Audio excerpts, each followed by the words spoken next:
इदं गुरुजनानां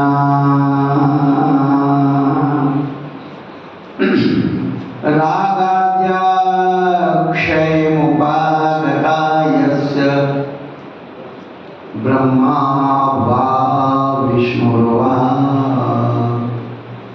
हरो वा नमस्तस्मै। देवादिदेव गज्जर श्री महावीर भगवान ओम विष्णु बाबुरी भगवान तत्वतेश भगवान की भारती सरस्वती है शारदा नाम तेरा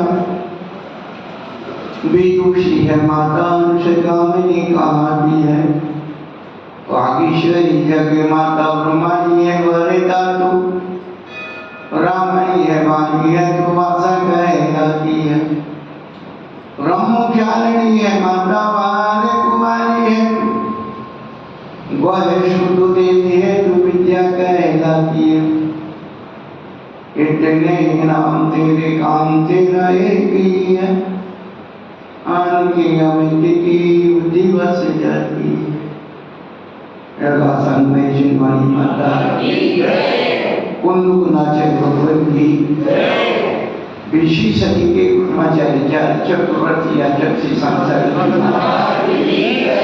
तत्री पट्टाधीश आचार्य स्वामी गुरुवर सिद्धांत सागर नाम शिक्षा ज्ञान श्रोणी आचार्य कलसी सुसागर इनकम नाम करोड़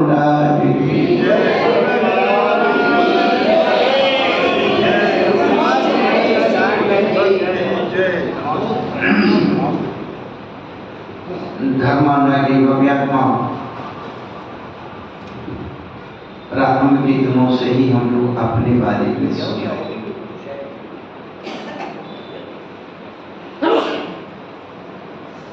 जब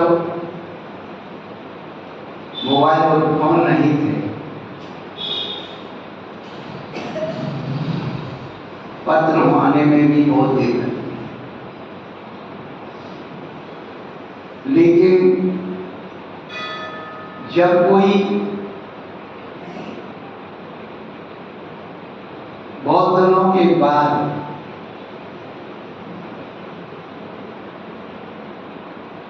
कोई परिचित मिलता था इतना आकर्षण इतनी आत्मीयता होती और उससे उसके सुख दुख के बारे में और भैया घर में मम्मी पापा कैसे घर में बाल बच्चे कैसे वो कैसे कितनी आत्मीयता से पूछा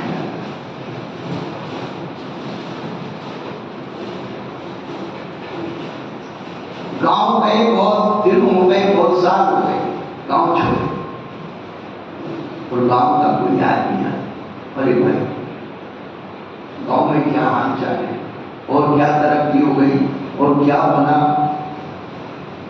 क्यों भाई राम बाबा ने कितना एक जिज्ञासित जीवन हो जाए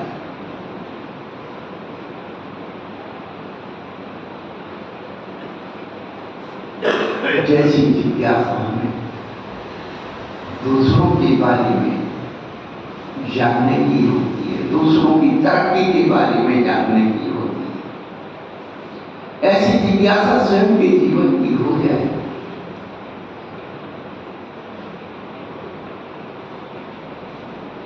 परिवार की तरक्की हुई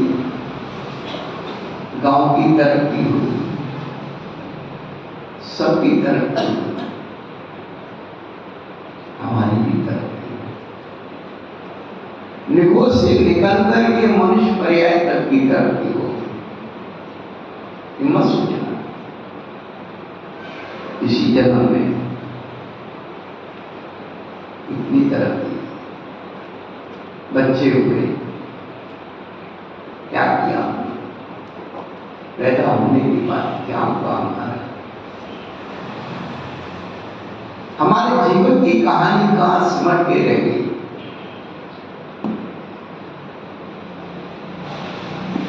पैदा हुए व्यापार सीखा, पैदा हुए व्यापार सीखा, धन कमा पूरे हुए और बंधु जन को छोड़कर धन इस जगत से चले। क्या बताएं यार, क्या कानून नुमाया कर गई। एमए किया, नौकर हुई, पेंशन मिली और मर गई। हमारे जीवन की कहानी नहीं आगे त्योहारी भजन को और डर लगे बात।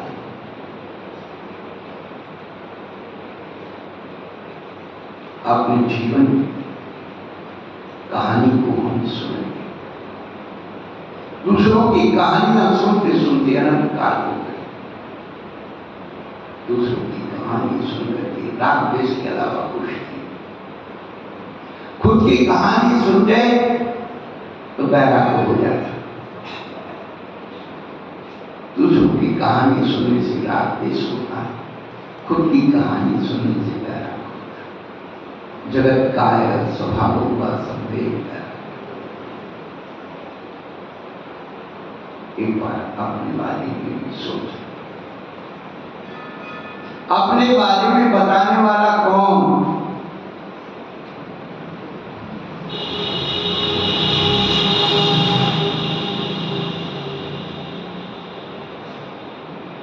ये त्रिभुवन में जीवन सुख जाए तो देव, ताकि दुखाली छुटकार कहीं सीख गुरु पर। हमारे बारे में, अपने बारे में यदि कोई बता सकता है तो गुरु ही बता सकते हैं। गुरु ही हमारे जीवन में हमारा पता बता सकते, क्योंकि गुरु ने भी अपना पता ढूंढ लिया। इसलिए अपने को जानने के पहले उन्हें जानो जिन्होंने अपने आप को जान लिया। जो अपने आराध्य के विषय में कुछ नहीं जानता, उसकी आराधना का कोई मूल्य नहीं।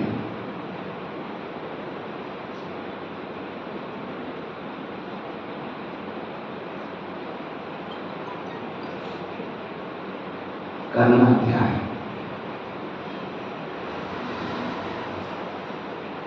पिछले दिनों से चर्चा चल रही पंच नमस्कार महामंत्र के बारे में, जिसे वो हमने बचपन से सुना है, पढ़ा है, रटा है, बोला है, सुना है, सुनाया है। लेकिन वह नमोकार मंत्र की शक्ति क्या है? बातों में पढ़ विघ्नोघा प्रलम्यांति शापिनी बोधतम विशोक निर्वशताम ज्ञाति स्तुलिमानि जिनिष। विघ्न को उगम निशम, विघ्नों के सम प्रज्ञान पढ़ाई को प्राप्त हो गए। दाग्नि साग्नि भूतपन्न का और विष ये शब्द निर्विष हो जाते।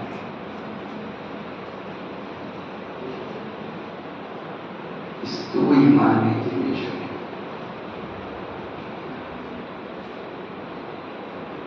कितने दिन हो गए, कौन सी विघ्नों की समूह हो गए, किसके डाकनी साकनी को उत्पन्न, किसने अपना विष उतारा।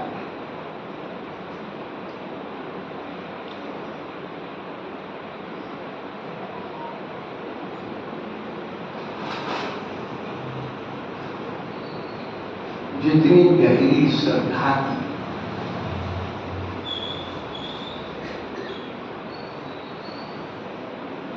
जितनी गहरी श्रद्धा होती है, उतना मंत्र का घनत्व होता चला जाता। मंत्र के घनत्व से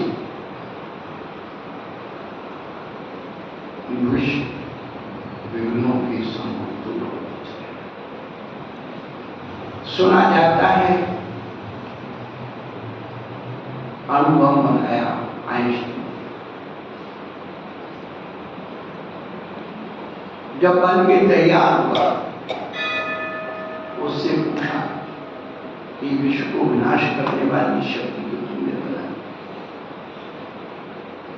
पर इस विश्व की विनाश करने वाली शक्ति को, अणुबम को, इस बम को कोई प्रतिरोध करने वाला भी हो सकता है, इसकी शक्ति को निष्क्रिय कर सकता है।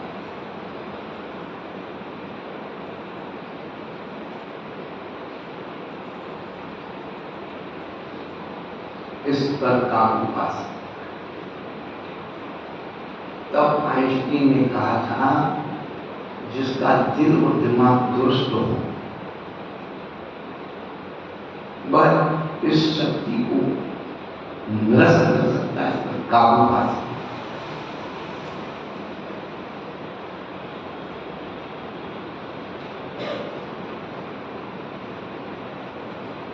इसलिए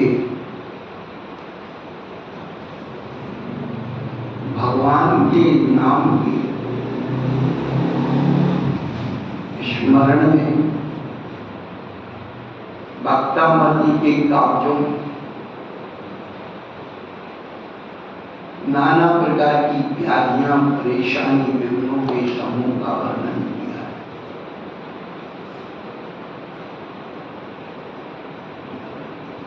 चाहे वह शरीर का हो, क्या आगंतुक सिंह हो, जल का, समुद्र हो, अग्नि हो, युद्ध हो, विष हो, जेल हो, उन सब का निराकरण एक ही विधि से हो सकता है।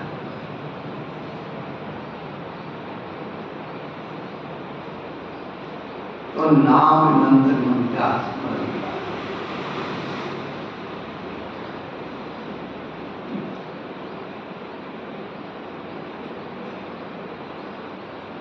तो नाम मंत्र में मंत्र के द्वारा रासायनिक परिवर्तन करके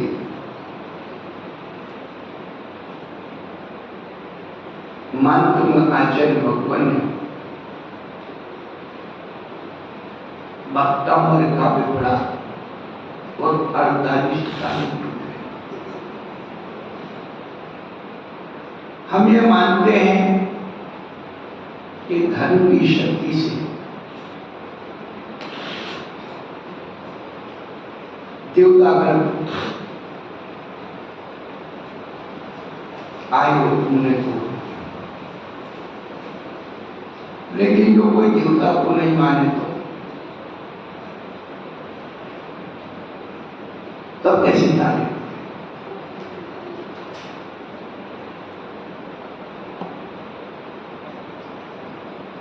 वो विज्ञान और साइंस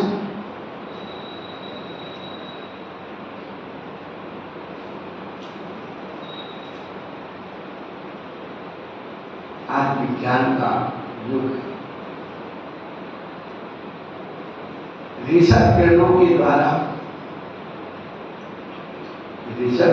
द्वारा अंदर का ऑपरेशन हो गया,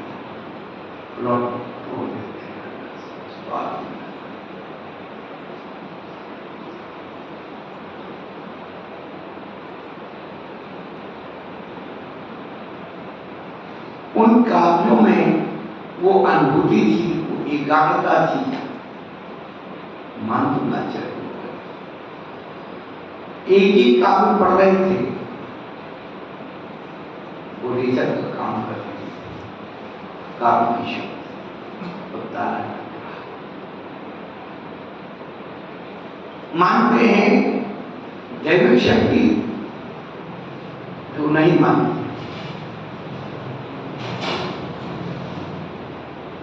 हम तो मानते हैं। आदिनाथ भगवान की स्तुति मान दूंगा चाहिए, चक्रेश्वर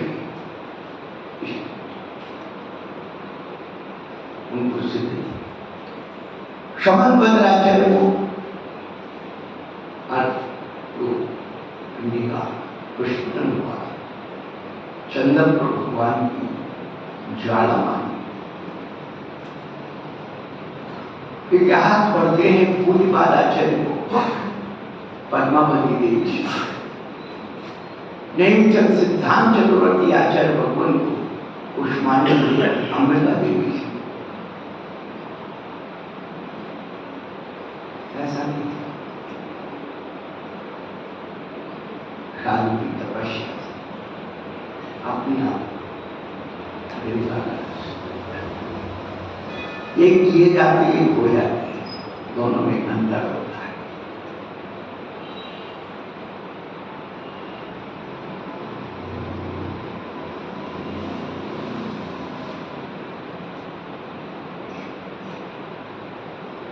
तो मंत्र की शक्ति से,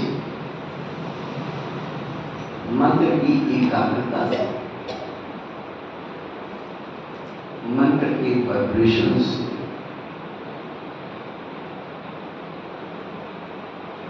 अनेक प्रकार की व्याधियां आदि सब दूर हो जाती हैं, विपत्तियां दूर हो जाती हैं।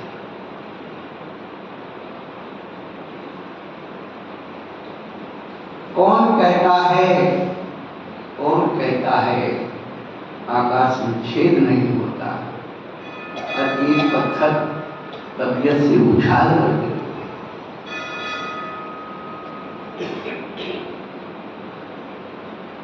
कभी हमने अपने जीवन में मंत्रों की साधना ही नहीं, मंत्रों के बारे में जानना है, क्योंकि हम लोग बार बार एक ही बात कहेंगे। हमने आचार्य भगवंतों की बात को पढ़ लिया।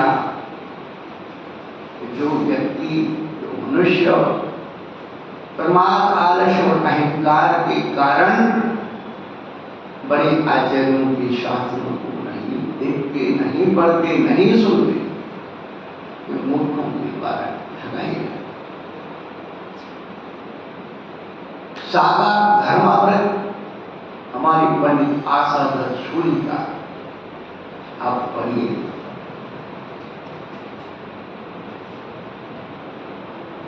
उनके द्वारा बनाया गया प्रतिष्ठा कल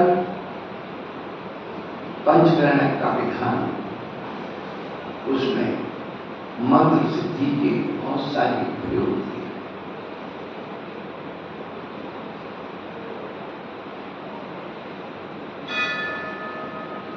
शतग्रस्त के पास विद्या होना जरूरी है।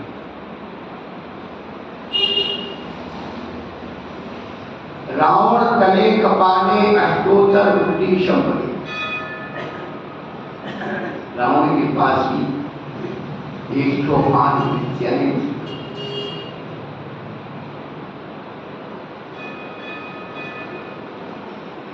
आचार्यों ने लिखा है, प्राचीन काल में सतग्रस्त शमशान में जाकर के जो साधना किया था, एकांत भय को जीता कर विद्याओं की सिद्धि किया था।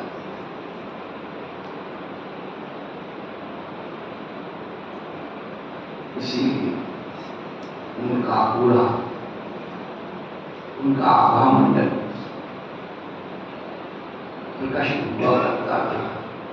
छोटी मोटी आपदाएं विपदाएं वैसी थी।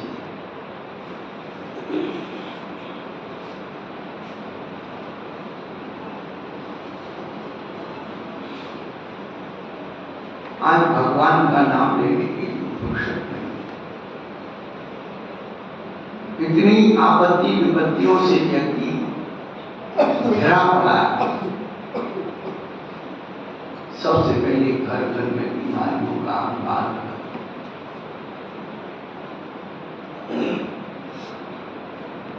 पहले कभी पूरे परिवार में साल में 6 महीने सर्दी जुकाम होता था, एक आध दिन बुखार आया, लंघन किया, पथ किया, दूर हो जाता। आज तो बीमारियां पेट से लेकर के पैदा हो जाती, जैसे माने गर्भ धारण किया, डॉक्टर ने कहा इंजेक्शन लगना शुरू, 12 महीने 15 दिन में अस्पताल में।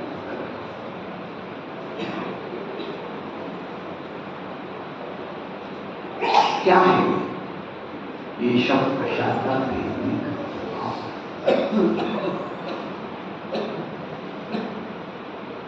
पहले भी बच्चे पैदा होते, 10-10 बच्चे पैदा होते, कितने बच्चे अधूरी मान ली जाए।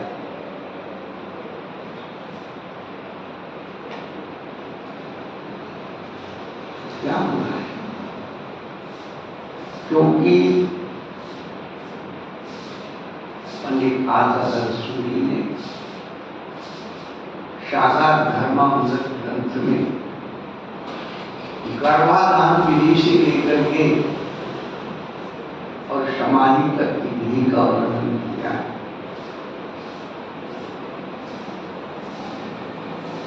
जिन सेनाचल भगवान ने आदि पुराण में सारी विवाह पद्धति से लेकर के निर्वाण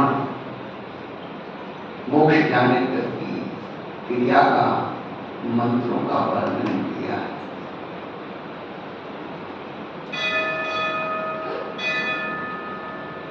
आपके पास है क्या?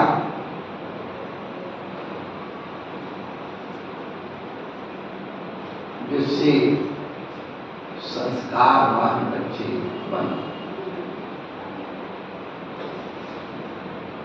जिस वासना से बच्चे उत्पन्न होते हैं, उसी वासना का भाव उनके जीवन जगत में होता है।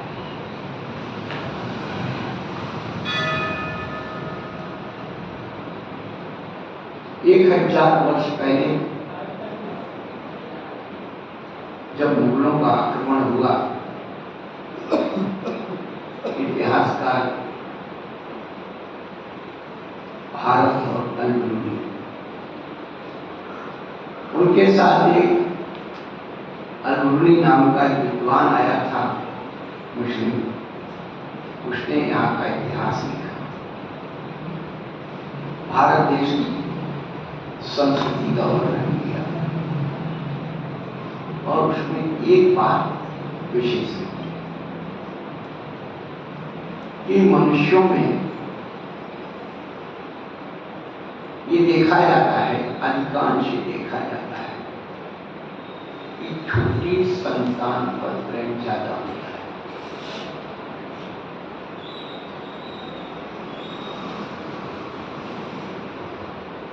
मनुष्यों में छोटे संतान पर प्रेम ज्यादा होता है। सुनो, बहुत अच्छी बात है। जो पहली संतान होती है वो वासना से होती है।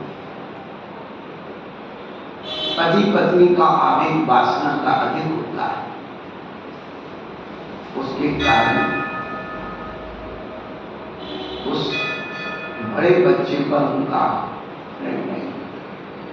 लेकिन जब वासना प्रकृत्या शांत होना शुरू हो जाती है और पति पत्नी में प्रेम होता है, तब वो जो संतान उत्पन्न होती है, इसलिए उससे प्रेम होता है।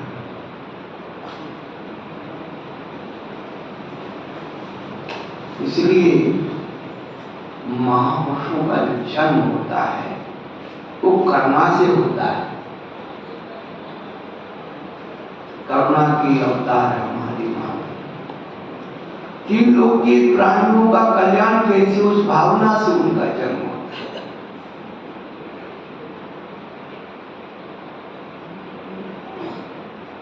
और हम सबका जन्म वासना से हुआ।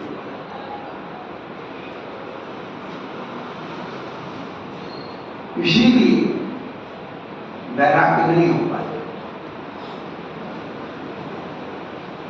ये जीव 4 संज्ञाओं की वासना में बसा हुआ है।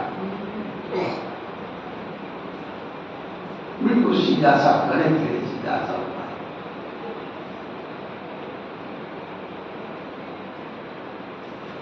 और वासना को मारने के लिए, वासना को कम करने के लिए, वासना से मुक्ति पाने के लिए, जो वासना से रहित हो गए, जिन्होंने संज्ञाओं पर विजय प्राप्त कर लिया, विजय प्राप्त करने का ऐसे पंच परमेश्वर आराधना। आप लोगों को ग्रस्त कहा जाता है। ये ग्रस्त क्या चीज है? केवल घर में रहना ग्रस्त नहीं, घर में तो हम भी रहते, जंगल तो भी। गृहस्थ का मतलब है जो चार संज्ञाओं के संस्कार से ग्रसित है, वो गृहस्थ है। जब भूख लगी खा लिया, प्यास लगी पी लिया, मन जाए कर लिया, मर लिया जोड़ लिया, मर लिया भोग लिया, उसका नाम गृहस्थ है। तो जो चार संज्ञाओं की सामग्री को सीमित कर लेता, मर्यादित कर लेता, वो श्रावक हो जाता। और जो चार संज्ञाओं के संस्कार को तोड़ने का संकल्प ले लेता है, वो साधु हो जाता।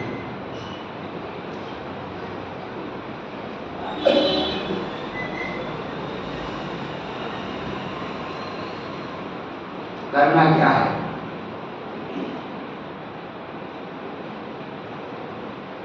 जो 5 पाप के त्यागी और जिन्होंने उन भावों का भी आकर्षण तोड़ दिया,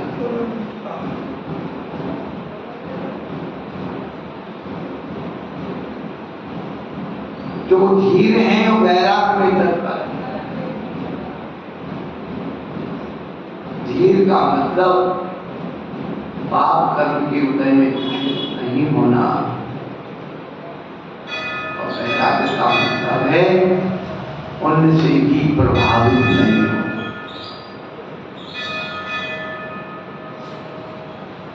ऐसी चेतना परम पद को प्राप्त करती है, परमेश की कहना।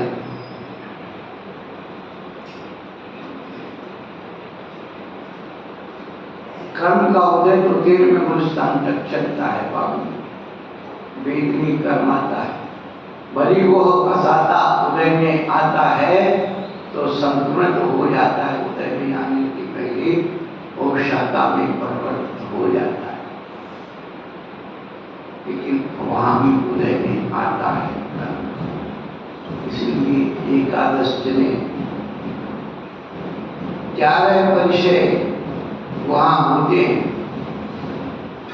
13वें गुणस्थान में कर्मकृत,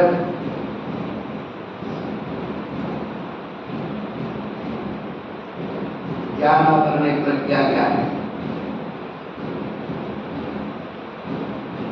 हर कर्म के द्वारा कौन सा परिचय उत्पन्न होता है, सब वर्णन किया।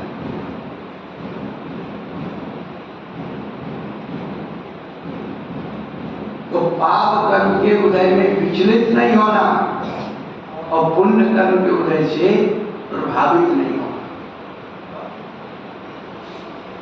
यही परमेश्वरी का पद है।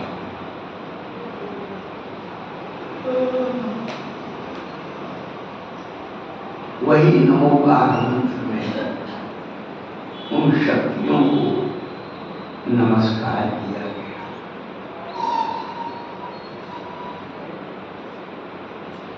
नमो अरिहंतान, अरहंतो बचपन से पढ़ गया। कौन है अनंत, कैसे, कौन है कैसे होना चाहिए,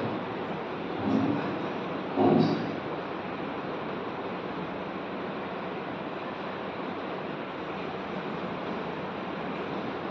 पिछले दिनों बताया, भूल जाते, स्मृति में बार बार दोहराते रहे। उस बालिका ने नमोकार मंत्र का अर्थ पूछा। हमने 2 बार 3 बार बता दिया, आप दोहरा सकते हैं।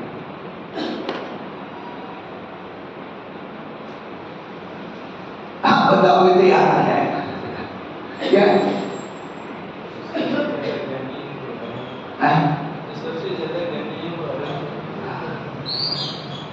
जो पूर्ण ज्ञानवान है, सबसे एक ही सिंबल से आप जाते हैं, आपको कुछ नहीं करना।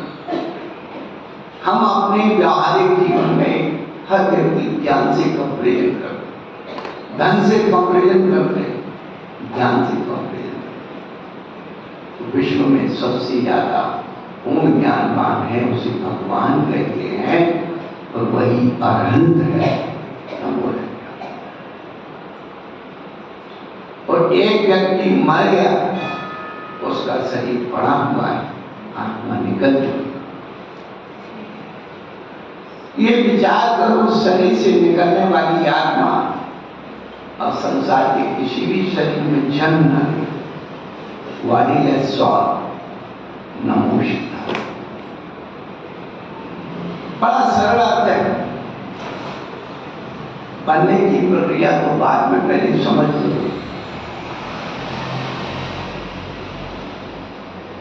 दक्षिण भारत में वैष्णव संतों का सम्मेलन हुआ और वहां के मठाधीश संत थे, कुछ दिन पर चल रहा है। उन्होंने नमोकार मंत्र के बारे में समझाया। नमोकार मंत्र असांप्रदायिक मंत्र है, सांप्रदायिक नहीं, असांप्रदायिक, सार्वभौमिक प्राणी मंत्र।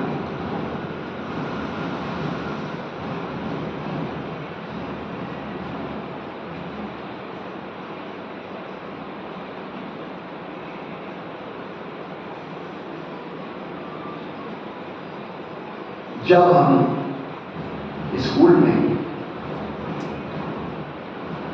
दाखला लेने के लिए गए थे, पिताजी लेके गए थे, छोटे थे,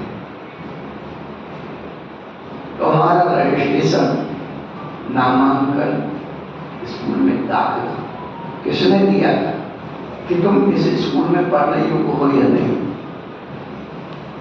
किसने दिया था भाई रजिस्ट्रेशन?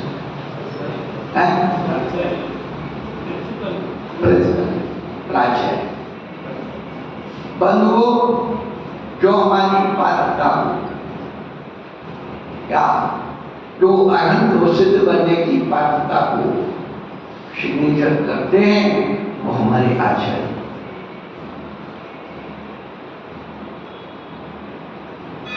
उनकी जवाबदारी है आचार्य की कि हमारी आत्मा को अनंत सिद्ध बनने की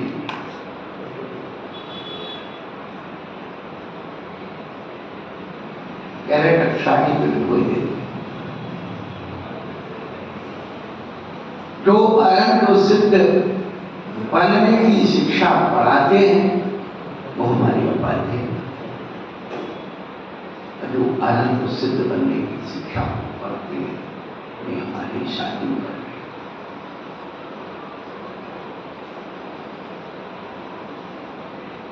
बहुत सरल अर्थ है।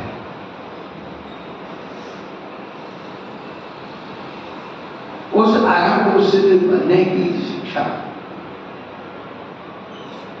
पढ़ाने वाले, पढ़ने वाले और रजिस्ट्रेशन देने वाले तीनों पद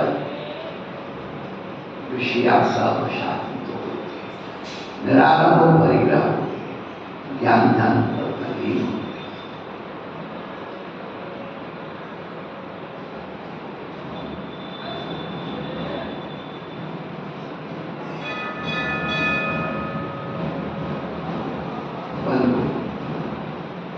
पंच नमस्कार महामंत्र का मन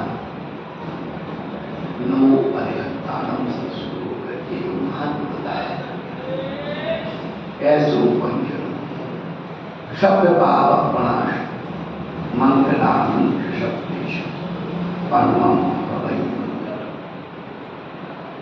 यह पंच नमस्कार महामंत्र सब पापों का नाश करने वाला और सब मंगलों में पहला।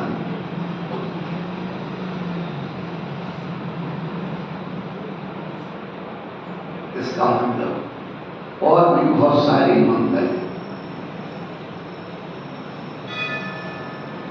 सब मंगलों में पहला मंगल पंच नमस्कार नाम।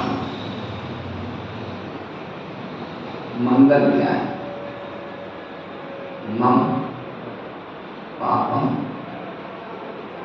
गायत्री मंगल, जो पापों को गलाता है, उनकी अभिवृद्धि करता है वो मंगल।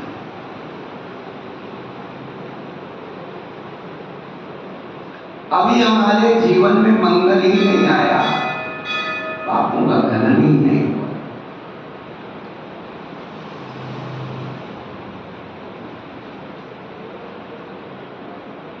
इसलिए नाना प्रकार की विघ्न व्याधियां आती हैं।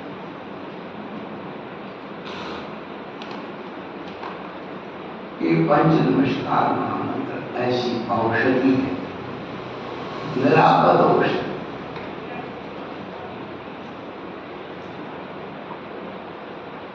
सार्वभौमिक औषधि,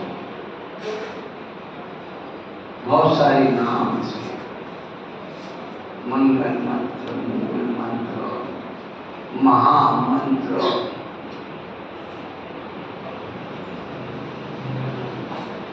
सर्वसिद्धि मंत्र,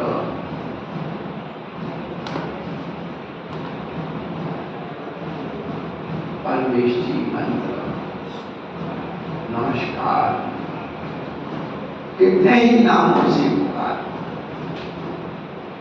काम तो उसका ही है।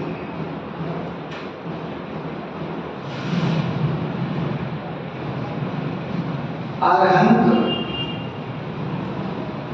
भव बीजांगुर्जनना रागाद्या उपागताय ब्रह्मा व विष्णु का आरोपना। कौन है अरहंत? जिसने भव बीज के अंकुर को क्या किया है, क्षय किया है। भव बीजांगुर्जनना रागाद्या क्षय उपागताय।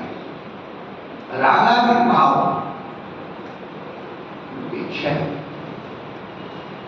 इसलिए हमारे भगवान को क्या कहा जाता है? बीतराग कहा जाता है। जितना जितना किसी व्यक्ति वस्तु से राग होता है, उतना उतना उसकी प्रतिपक्षी वस्तु से द्वेष होता है। जो हमारे राग को भोगने में बाधा बन जाता है, उससे हमारा द्वेष शुरू हो जाता है। इसलिए आचार्य भगवंतों ने कहा, राग को नष्ट कर दे तो द्वेष अपने आप नष्ट होगा।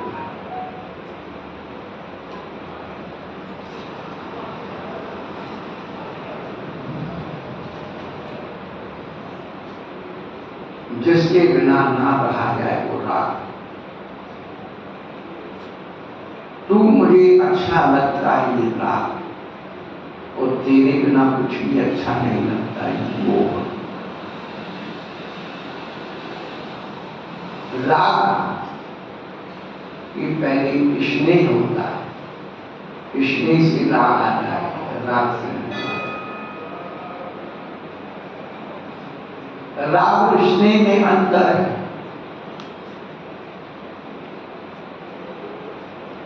आचार्यों ने स्नेह को प्रमाण में लिया, 15 प्रमाण में, 5 इंद्रिय विषय, 4 की कथा और 4 कसाई, 8 और 5 13, और 1 निद्रा और 1 स्नेह।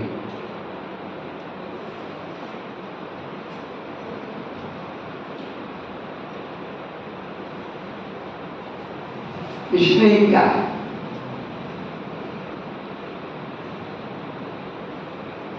आप अभी पानी गिर गया तो जाते हैं, पहला घूमते गिर जाते हैं, ठीक है, वो सारी चीजें इसमें कहा। नदी देखने आए, पानी आया, बाढ़ आया, देखने आए। अब खड़े हुए हों, घर में देख रहे, पानी बहता हुआ जा रहा। और कुछ बच्चे तो बड़े ट्रेंड है, किनारे से कूद करके पानी में तैर रहे, बाढ़ के पानी में तैर रहे। जो पानी में तैर रहे हैं, कूद रहे हैं, वो उनका काम है।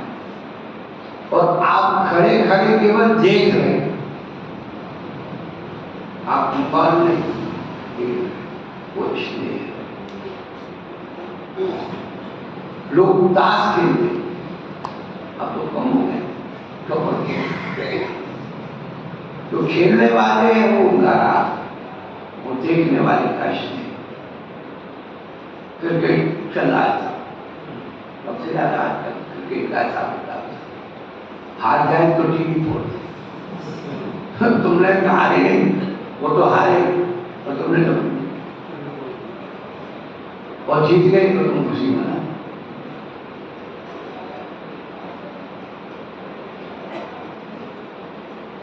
कहने का होता है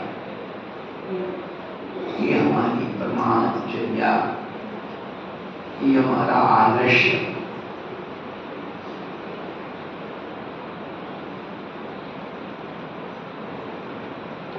हमें अपने आदर्श को परमाचर्या, हमें अपने अहंकार को तोड़ना। अहंकार किसका? एक अज्ञान का अहंकार। जिस दिन हमारे जीवन में ज्ञान का पुष्पन हो जाएगा, अहंकार पूरित हो जाएगा। इंद्र होती, अग्नि होती, वायु होती, इन सबको अहंकार, अपने अज्ञान का अहंकार, जिस दिन उनके जीवन में ज्ञान का आविर्भाव हो गया, सब में ज्ञान का आविर्भाव, अहंकार तो ही, प्रमाद, आलस्य, अहंकार, ये तीनों हमारे जीवन के उन्नति में बाधक तत्व है।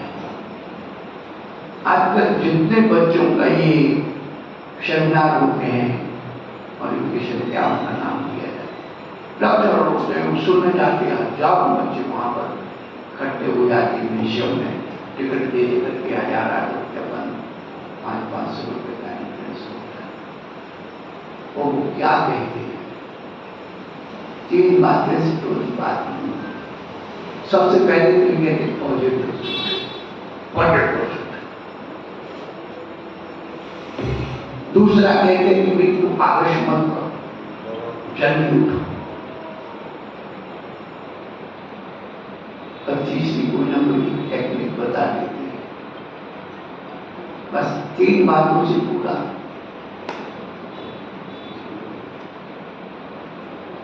वो काम तो हमें भी करना है भाई, हमारा सबका ही याद।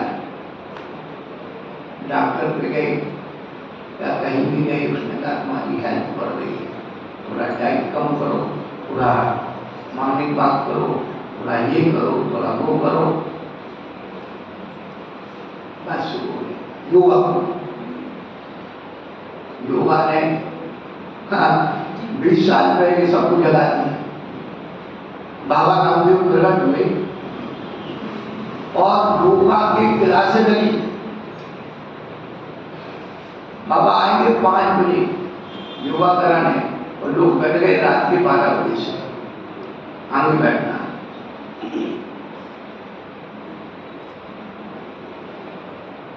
एक दिन हमने सुना तो बाबा ने एक पूछा कि भाई कितने लोग भोजन करके आए हो? बहुत सारे लोगों ने हाथ उठा दिया। रात में काफी चलो, कुछ लोगों ने हाथ जब नहीं उठाया तो बाबा रामदेव कहते हैं जिनने हाथ नहीं उठाए वो जरूर जैनी होंगे।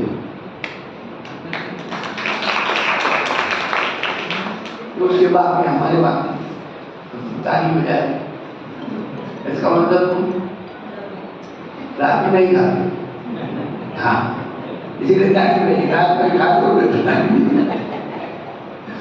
शोध। अच्छा, बाबा का योगा किया और बाबा चले गए थोड़े दिन तो, लेकिन रात में कभी देरी से सोए, कहीं देरी से आए, ज्यादा श्रम हो गया, अरे अब ये नहीं गया, फैट बढ़ गई, जिम जाओ सब, थोड़े दिन जिम गए, पैसा नहीं दिए, अब किसी कारण से जिम नहीं जाता है, जिम जाना छूट गया। फिर एक दिन सोचा कि वो एक वो लाई घर में रखने की कोशिश, अब हमें तो भाई को पता नहीं, बाजार से खरीद लाए और 2-4 दिन, ज्यादा से ज्यादा 15 दिन खींचे, वो पड़ी ऊपर छत के ऊपर जीना की कोठरी में डाली, मारा जाए क्या, 15 दिन तो अच्छे कभी चलो भाई मारा, धीरे धीरे धीरे धीरे बीमार हुआ, रिश्तेदारी में जाना, वहां जाना,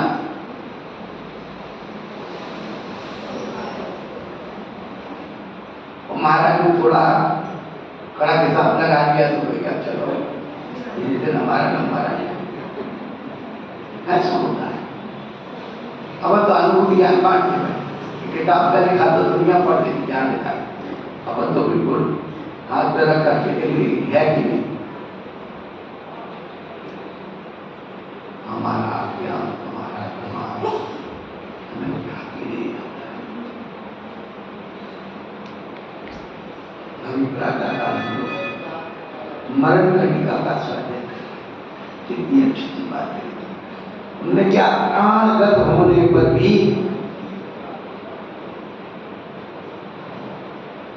उनसे समाचार बुद्धि सीखो।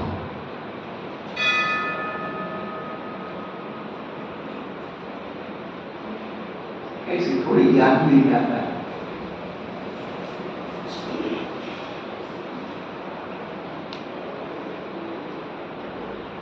जब तक हमारी चेतना में ज्ञान के प्रति अवमान नहीं, क्या अच्छा हो क्या, हम तो बार बार कहते कभी हमारी बात मानना ही मत, हम अपनी बात मानने के लिए नहीं आए। आप अपनी आंख से हमारे आचार्यों के ग्रंथों को पढ़ना बहुत शुरू,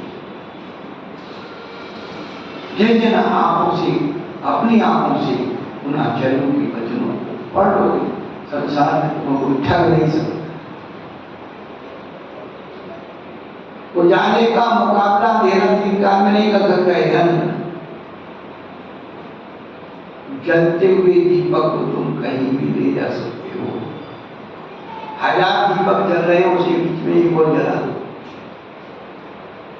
1000 सूरज उगे हो, एक दीपक जला दो, और जलते हुए दीपक को तुम कहीं भी ले जा सकते हो। इस कमरे का दीपक उठा करके दूसरे कमरे में ले जा सकते हो, लेकिन इस कमरे का अंधेरा उठा करके तुम उस कमरे में नहीं ले जाते।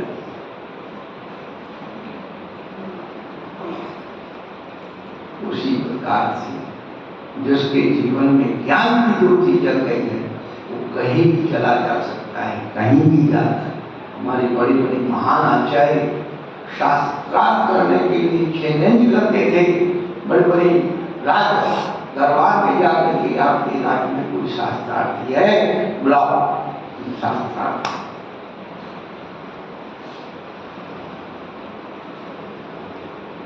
आज कोई कहता नहीं, और भी बात करें और झंझट में पड़े, हमें नहीं जाना। इसका मतलब हम घर में पैर मार, घर के पैर मार, ग्राम साधु या पुरानी कहावतें लोगों को पता नहीं ग्राम साधु क्या होता है। ग्राम साधु गांव का शेर, कुत्ता जो होता है अपनी गली में शेर होता है, ये तो सुना होगा। कुत्ता अपनी गली में शेर होता है, बाहर निकल के देखे पीछे दुम दबा के बाहर निकल। ऐसे पहलवान संसार में पैदा हो गई, बादाम खा खा करके ठंड बैठक लगा, उसको डराने की कमजोर लोगों को डरा। और वो पहलवान कब पहलवान कहलाएगा? जब दूसरे पहलवान से धीमा कुश्ती करके कुश्ती जीतेगा तो पहलवान कहलाएगा। वो विद्यार्थी कभी फेल ही नहीं होता, वो विद्यार्थी कभी फेल नहीं हो सकता है जो कभी परीक्षा ही नहीं देगा।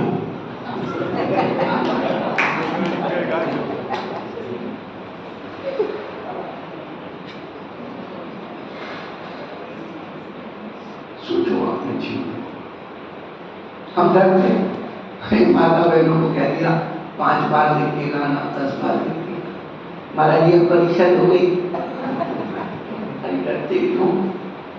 फिर हो जाएगी, कोई फांसी थोड़ी लग जाए, और पास हो जाओ तो बहुत बड़ा बढ़कर वो थोड़ी मिल जाएगा तुम्हारे को नोबेल पुरस्कार। ये तो हम अपने अज्ञान से लड़ने की कला सीख रहे हैं। हनुमान की उम्र में आप लड़ नहीं सकते। अरे इधर लोग कैसे महाराज हम लिख नहीं सकते, हम नाची पोतों से लिखवाए।